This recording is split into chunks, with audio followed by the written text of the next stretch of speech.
মাজারের নাম দিয়া বাংলাদেশের সরলা অবলা মুসলমানদের মগজ ওয়াশ করিয়া তোমরা অলিদের নাম করে মাজারের ভিতরে ব্যবসা করবা, মিথ্যাচারের মাধ্যমে। আর উলামায়ে কেরাম এই বিষয়ে যদি জাতিকে অবগত করতে চায় তাহলে তোমাদের মাথা গরম হয়ে যায়। মাজারের ভিতরে তোমরা যা করো তা শিরক। মাজারে দান করা সম্পূর্ণরূপে হারাম।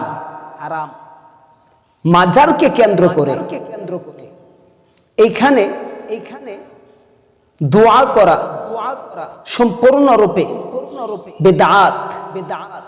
রাসূলুল্লাহ সাল্লাল্লাহু আলাইহি ওয়াসাল্লামের রওজা মুবারকের পাশে যে কোনো হাজী একটা টাকা দান করতে পারে না। রাসূলুল্লাহ সাল্লাল্লাহু আলাইহি ওয়াসাল্লামের রওজা মুবারকের পাশে যে কোনো হাজী হাত তুলে দোয়াও করতে পারে না। অর্থাৎ যেখানে রাসূলের রওজার পাশে গিয়ে দান খয়রাত করতে পারে না, এখানে দাঁড়িয়ে কিছু চাইতে পারে না, সেখানে রাসূলের চেয়ে বড় মর্তবা কি ওলিদের হয়ে গিয়েছে? আলহামদুলিল্লাহ সুম্মা আলহামদুলিল্লাহ। যে সমস্ত ওলিদের নাম ভাঙিয়ে তারা ব্যবসা করছে, ওই সমস্ত ওলিরা রাসূল প্রেমিক ছিল। ওই সমস্ত ওলিরা জাতিকে কোরআন সুন্নাহর পথে সারা জীবন আহ্বান করেছে এবং ইসলামের পক্ষে সব সময় প্রতিনিয়ত তারা সময় দিয়েছে এবং কি শরীরের তাজা রক্তগুলো ইসলামের স্বার্থে রাজপথে ঢেলে দেওয়ার জন্য প্রস্তুত থেকেছে। কিন্তু তাদের নাম দিয়ে আপনারা ব্যবসা করছেন। খাজা মঈনুদ্দিন চিশতি রহমাতুল্লাহি আলাইহি তার রওজা রয়েছে আজমিরে। এখন আজমিরে রওজা, আর আপনারা বাংলাদেশে একটা কবরের মতো নকশা তৈরি করেছেন। এখানে লাল গিলাপ দিয়েছেন, দিয়া আপনারা নাম দিয়েছেন যে খাজা বাবার মাজার। আর এই মাজারটাকে বলা হয়েছে যে বুয়া মাজার। যে মাজারে খাজা বাবা নাই সেটা কখনো খাজা বাবার মাজার হতে পারে না। খাজা বাবা তো আমাদের দেশেই নেই। তিনি আছেন ওই সুদূর আজমিরে, অর্থাৎ ইরাকে।